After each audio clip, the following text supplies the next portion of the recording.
ذبیح اللہ کا کیا ارتھ ہے؟ کچھ لوگوں کا نام بھی ہوتا ہے ذبیح اللہ۔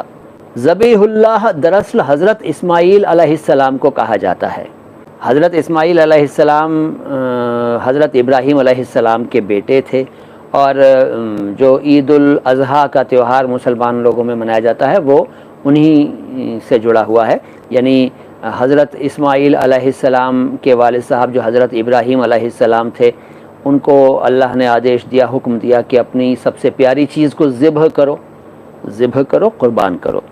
تو انہوں نے اپنے بیٹے، ان کا سب سے پیارا تو ان کے لیے بیٹا تھا جن کا نام تھا حضرت اسماعیل علیہ السلام، تو انہوں نے انہی کو ذبح کرنے کا ارادہ کیا اور جنگل میں لے گئے، اور قربانی ان کی دینا چاہی۔ آنکھوں پر اپنی بھی پٹی باندھ لی تھی اور اپنے بیٹے کی آنکھوں پر بھی پٹی باندھ لی تھی، جیسا کہ کتابوں میں لکھا ہے، اور انہوں نے پٹی باندھ کر بیٹے کی گردن پر چھری چلا دی، تو وہ خدا کی قدرت سے وہاں پر بیٹا وہاں سے ہٹ گیا اور ایک جانور آ گیا، اور جانور کی قربانی ہو گئی، جس کو دمبا کہا جاتا ہے یا کچھ اور بھی کہا جاتا ہے۔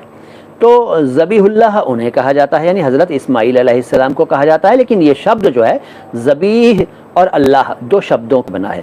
ذبیح کا مطلب ہوتا ہے وہ جسے ذبح کیا گیا، وہ جس کو سیکریفائس کیا گیا، جس کو قربان کیا گیا، سیکریفائسڈ۔